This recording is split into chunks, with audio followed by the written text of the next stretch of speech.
Chapter 1. Stop reacting. Start responding. You can't control what happens, but you can control what you do next. That's the difference between the reactive and the resilient. Most people live as slaves to reaction. Someone cuts them off in traffic and they explode. Someone disrespects them and they take it personally. Someone disagrees and they see it as an attack. They don't live. They react. But reaction is emotional reflex. Response is trained discipline. And the calm ones, the ones who stay composed when the world falls apart, they've trained that discipline. You have a choice. Always. Before every word, every decision, every emotion, there's a moment, a tiny gap, between stimulus and response. That gap is everything. In that space your power lives. You lose that space, you lose your power. You hold that space, you control the game. So the rule is simple: pause, breathe, respond. That's your new code. That's how you rewire your nervous system from chaos to control. When something triggers you, a text, a tone, a disappointment, the old you reacts instantly. You lash out, defend, argue, or shut down. That's autopilot. That's emotion running your system.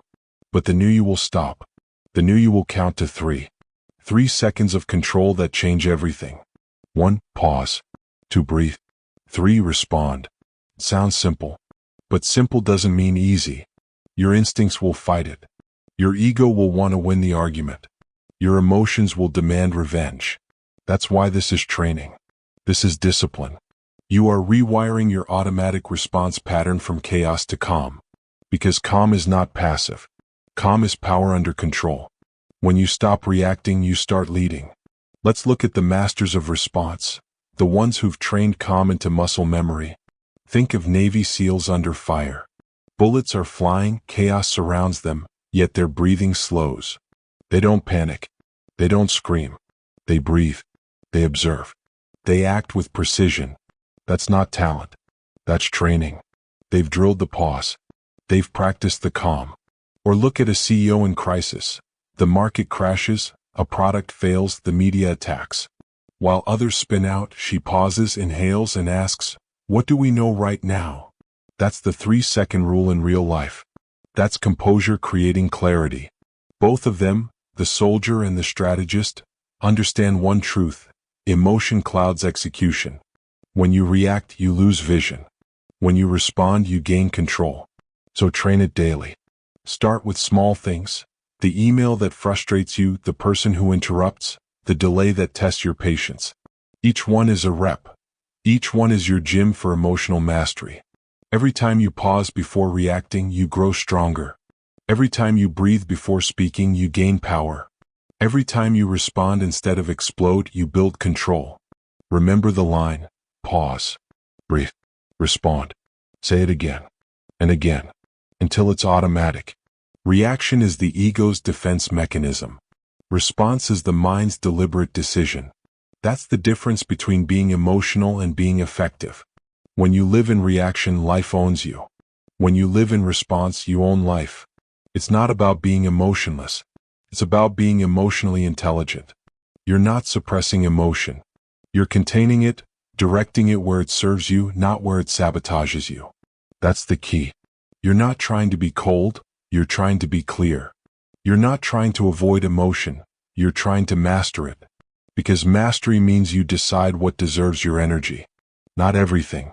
Not everyone. You have to remember, energy is finite. Every reaction drains it. Every response refines it. When you react, you become a puppet to other people's chaos. When you respond, you become the director of your own calm. That's why your new mantra isn't stay calm. It's train calm. Calm isn't something you remember. It's something you build. Let's make it practical. Here's how you build the 3-second rule into your life. Step 1. Awareness. Catch yourself when emotion spikes. Name it. I'm angry. I'm hurt. I'm anxious. Naming emotion weakens its grip. Step 2. Breathing. Inhale slowly through your nose for 4 seconds.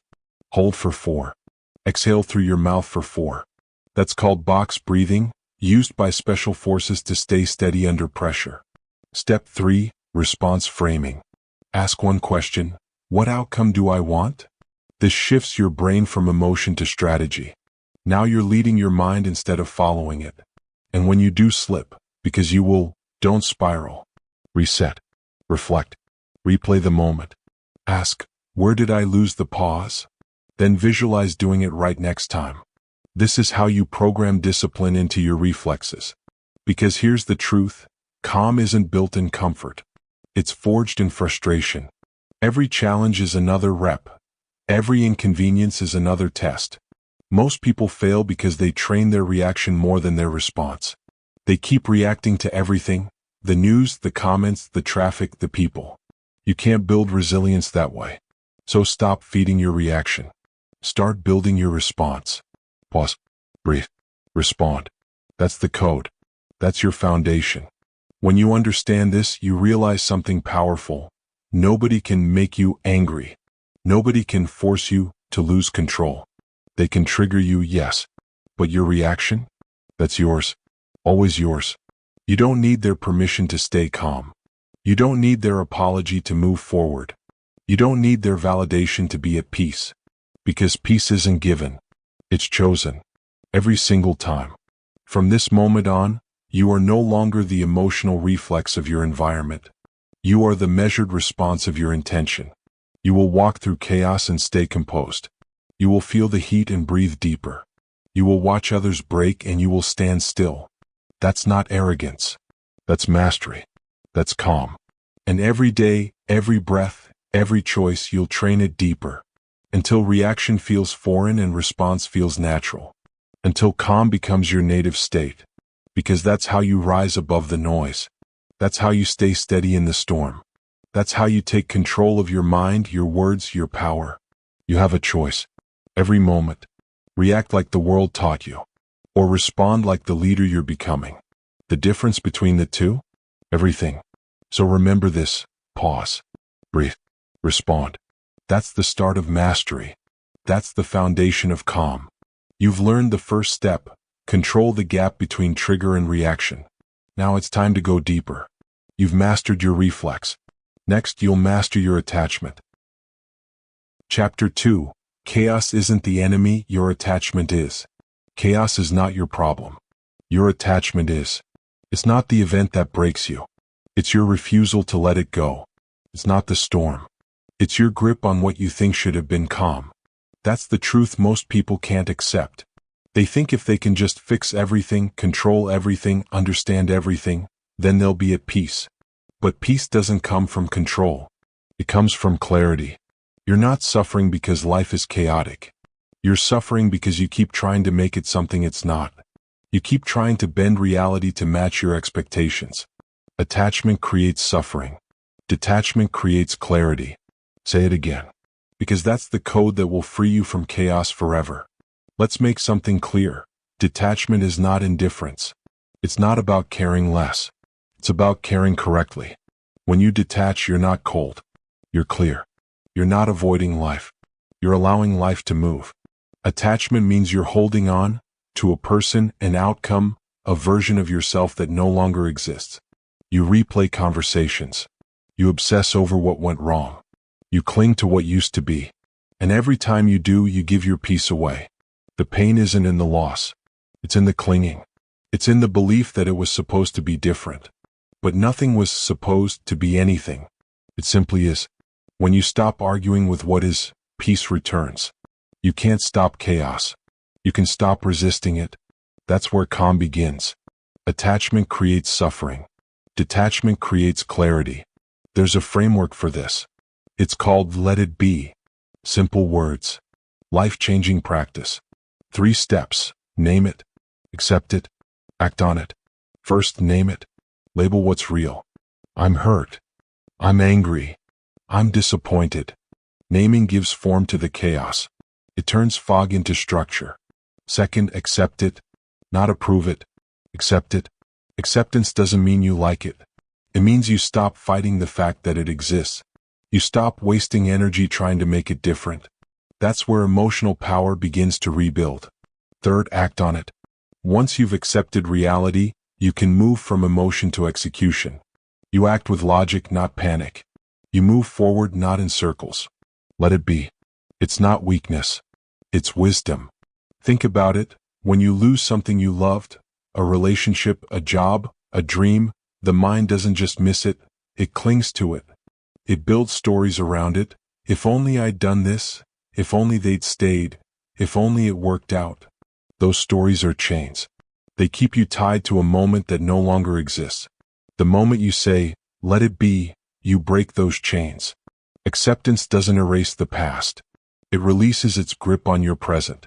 It creates space, mental, emotional, spiritual, for something new to grow. That's the paradox of calm. You don't create it by controlling the storm. You create it by stepping out of the storm's grip. Attachment creates suffering. Detachment creates clarity. Let's look at real examples. A soldier loses a comrade in battle. He can't change what happened. If he attaches to guilt, he'll drown. If he accepts the loss, honors it, and keeps moving, he transforms pain into purpose. A CEO watches her company collapse.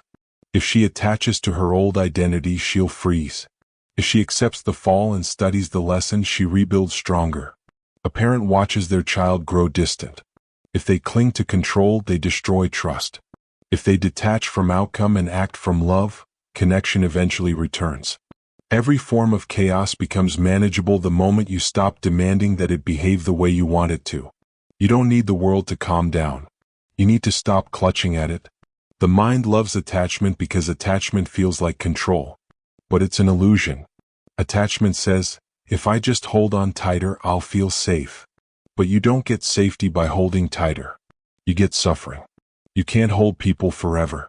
You can't hold moments forever. You can't hold outcomes forever. Everything is temporary, and that's not tragedy. That's truth. Calm comes from moving with that truth instead of fighting it. You don't own peace by freezing life. You earn peace by flowing through it. Attachment creates suffering. Detachment creates clarity.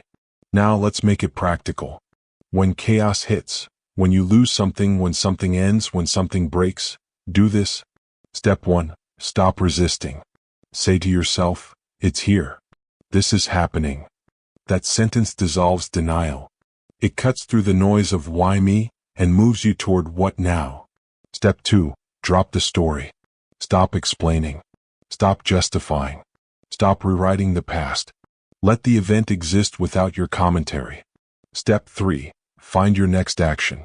Ask, what is one thing I can do from clarity, not chaos? Then do that. No drama. No delay. Just forward motion. That's the let it be method in motion. And yes, this takes strength. It's easier to stay attached to old pain than to build new peace. It's easier to replay than to release. But you have to decide, do you want to feel right or do you want to be free? Freedom requires detachment. Freedom requires acceptance. Freedom requires courage, the courage to let go of the version of reality you built in your mind.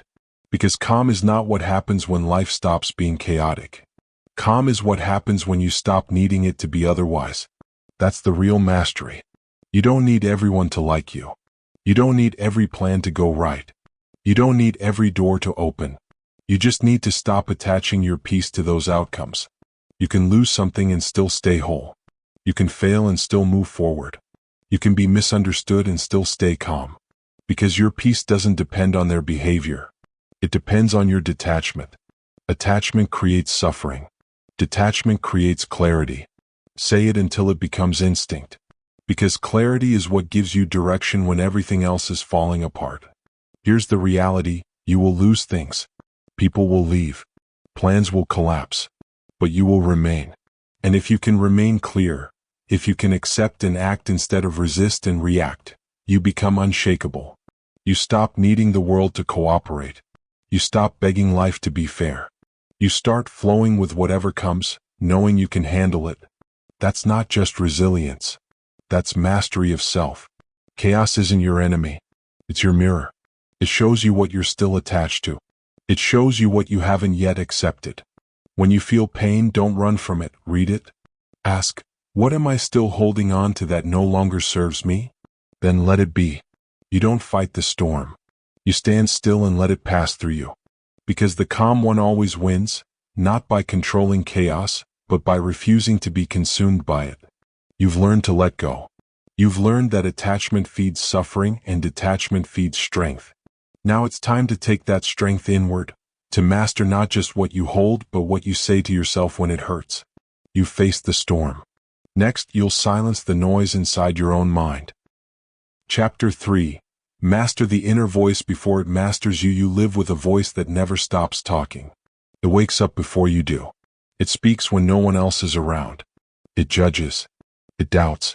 It narrates. That voice, your inner dialogue, is either your greatest weapon or your deepest wound. And every day you decide which one it will be. Most people never master that voice. They let it run wild. They let it criticize, compare, and corrupt their focus. They let it echo the worst parts of their past until it becomes their identity. But that's not who you are. You are not your thoughts. You are the one who directs them. And if you want calm when everything falls apart, you have to take control of that voice. Because chaos doesn't begin outside, it begins inside. And if you can silence the noise inside, no storm outside can break you. Silence the noise. Amplify control. Listen carefully. The way you talk to yourself is your training. Every thought you repeat becomes a command your brain obeys. Say, "I can't handle this," enough times and your nervous system believes it. Say, "I'm built for this," enough times and your nervous system believes that too. Your brain doesn't argue with your words. It absorbs them. It programs itself to match the story you tell. So what story are you telling? Most people repeat failure scripts. I'm not good enough. This always happens to me. I can't catch a break. They think they're describing reality, but they're actually creating it. That voice in your head, if you don't script it with intention, becomes your enemy. It'll magnify your fears. It'll amplify your insecurities. It'll drown out your strength. Silence the noise. Amplify control. Now it's time to flip the script. You're going to learn how to write your inner dialogue like a leader. The process is simple, not easy but simple. First, identify the voice. Become aware of what it says. You can't master what you don't observe. Start catching the language patterns. I always mess this up. I can't handle pressure. People always disappoint me. These phrases are not facts. They're habits. Second, interrupt the voice. When you hear the old programming, stop at mid-sentence. Say, "No, not anymore." Replace it immediately with an assertive command. I am handling this. I am not reacting. I am in control. That's called scripting your self-talk, turning your inner voice into a command center instead of a complaint department. Third, reinforce the new script. You do this daily. Repetition turns language into identity. Say it when you wake up. Say it under stress. Say it before sleep. Silence the noise. Amplify control. Let's make this real. When a Navy SEAL faces combat, his heart rate spikes. Fear rises. The inner voice screams, "You could die here." He doesn't silence that voice by ignoring it. He replaces it. He repeats, "Breathe, focus, execute," over and over, until fear loses its grip. That's not bravado. That's training. He's mastered his inner voice before it masters him. Or look at an athlete standing at the free throw line with seconds left on the clock. The crowd is screaming. Pressure everywhere. If his inner voice says, "Don't miss," he probably will. But if his voice says, "This is what I do. This is mine," that shot feels natural. The words you choose under pressure decide how your body reacts. Your self-talk determines your state. Your state determines your performance. You can't stay calm if your inner voice is screaming chaos. Most people live in mental noise. They talk to themselves like they talk to an enemy. They use words that weaken. I'm tired. I'm overwhelmed. I can't keep up. Every time you repeat those words, you reinforce a victim identity. Stop narrating weakness. Start narrating strength. Say instead, "I'm handling it. I'm learning. I'm in motion. I'm staying calm." Assertive language doesn't lie, it leads. It trains your brain to look for solutions, not problems.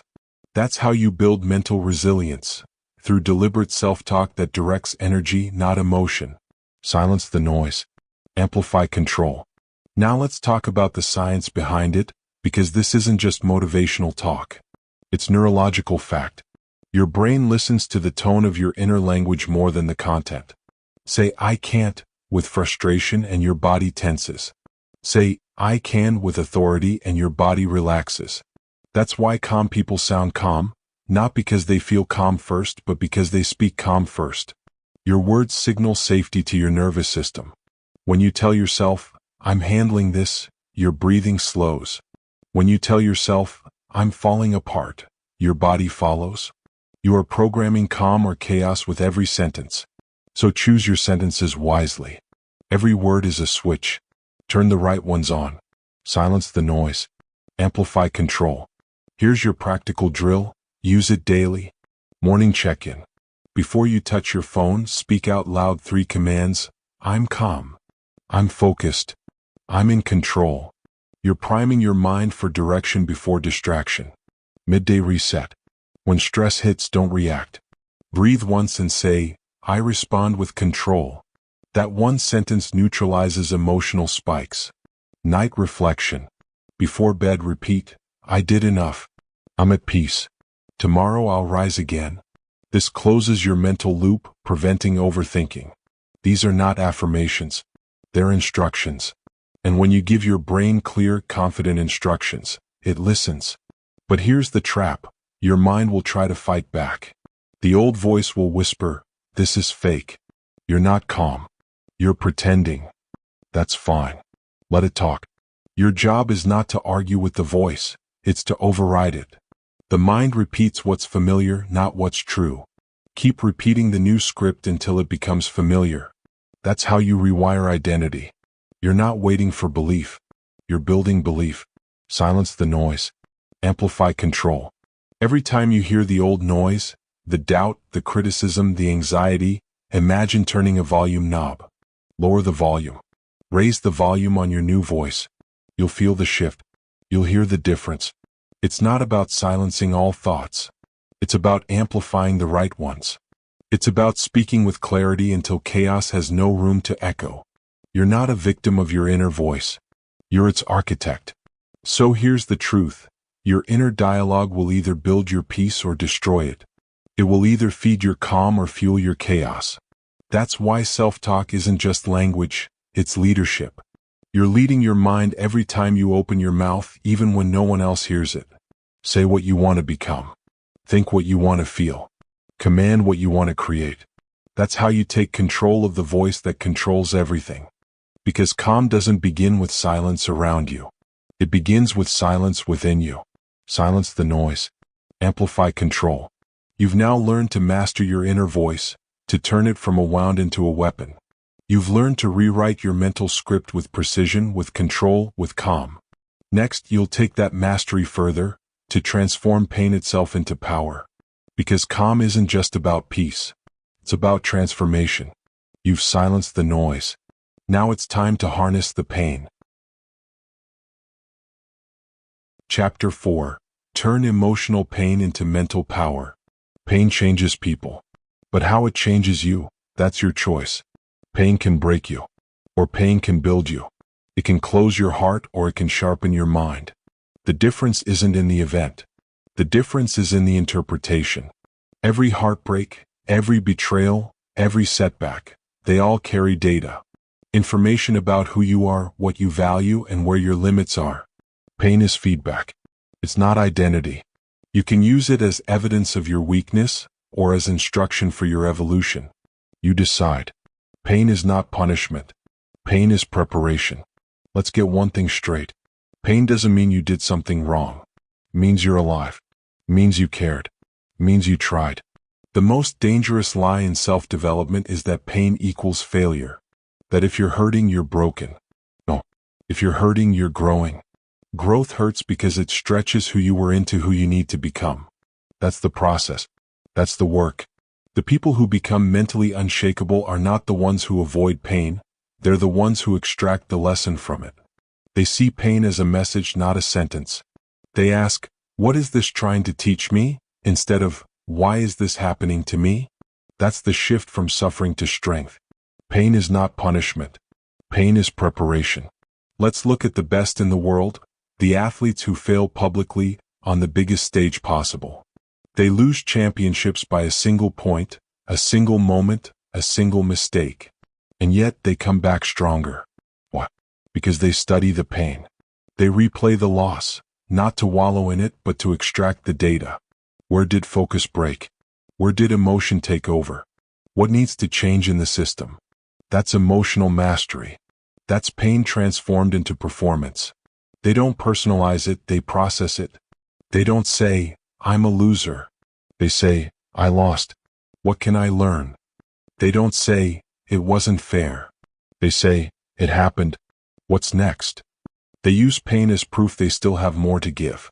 They convert disappointment into direction. That's the same mindset you need in life. The relationship ended? That's data. The business failed? That's data. You were betrayed? That's data. Information, not identity. Lessons, not labels. Pain is not punishment. Pain is preparation. You have to stop making pain personal.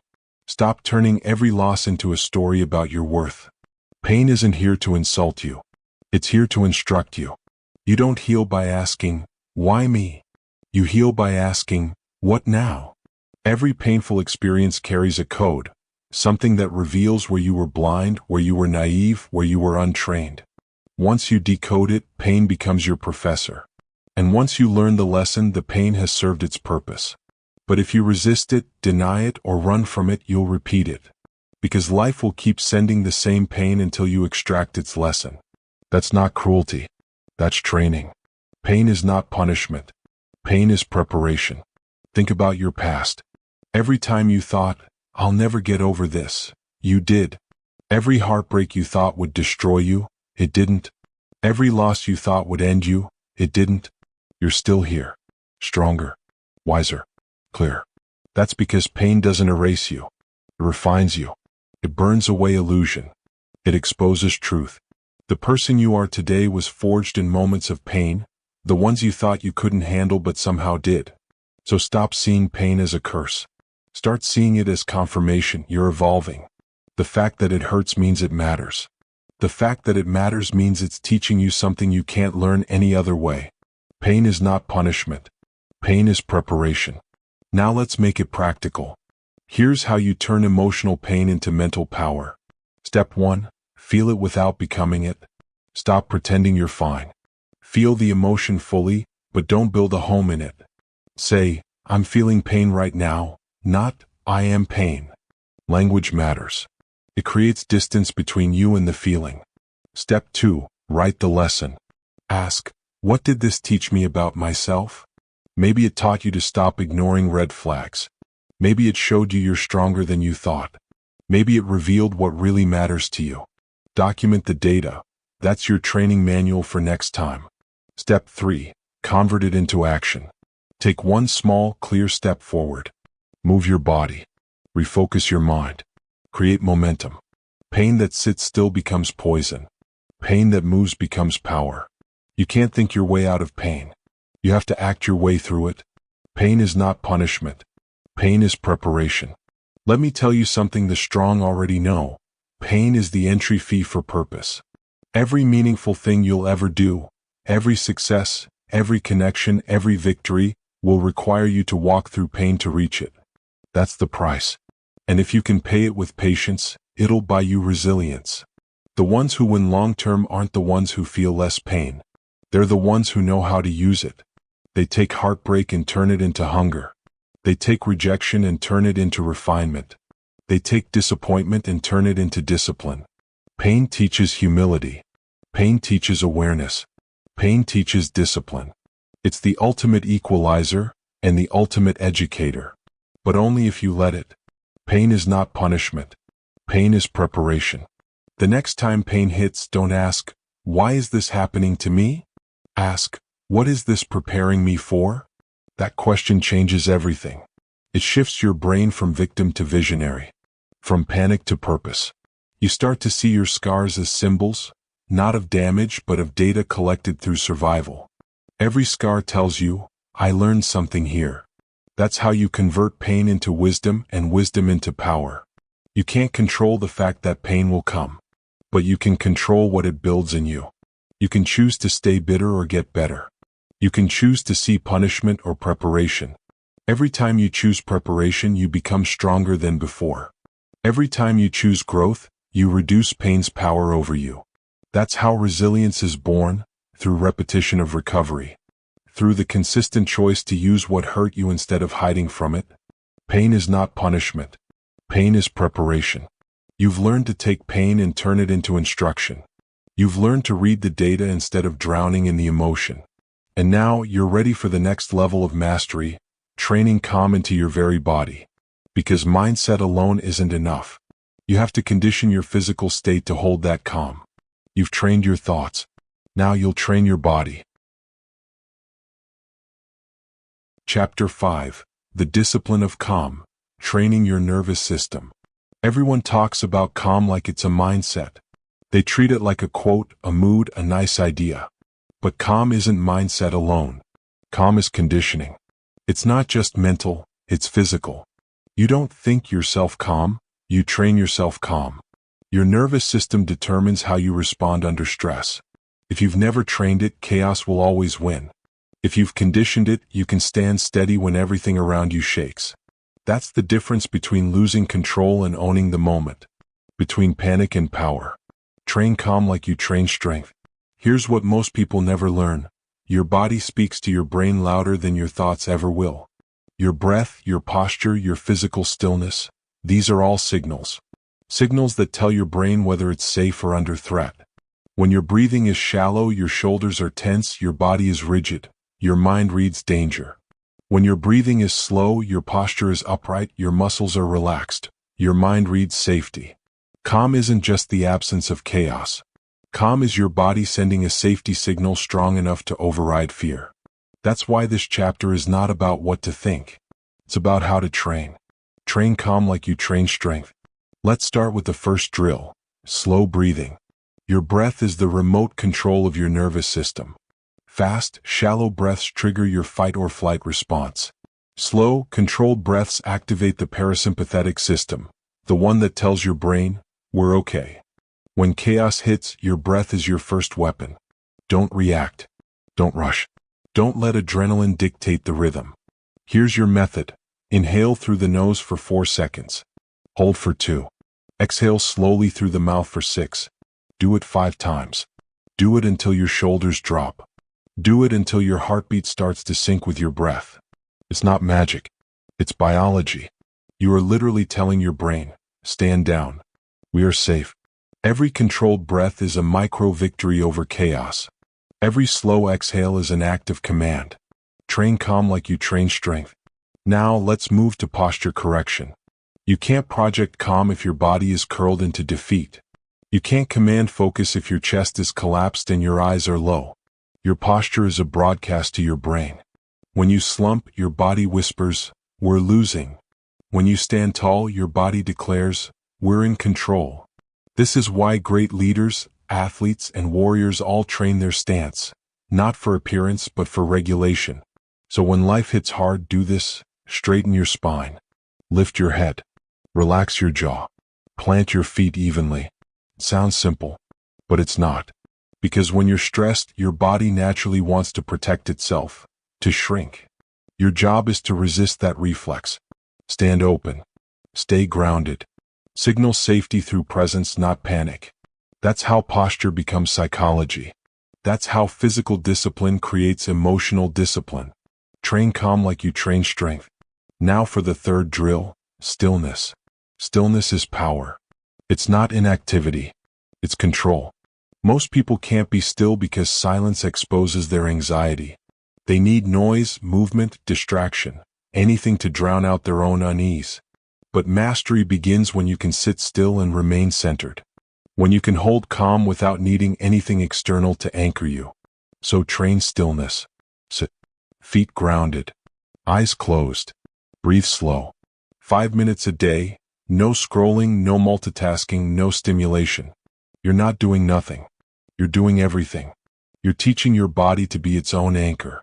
You're teaching your mind that peace doesn't come from control over the world.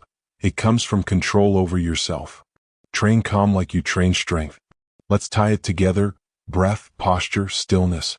This is not relaxation. This is regulation. The difference? Relaxation happens when life allows it. Regulation happens when you decide it.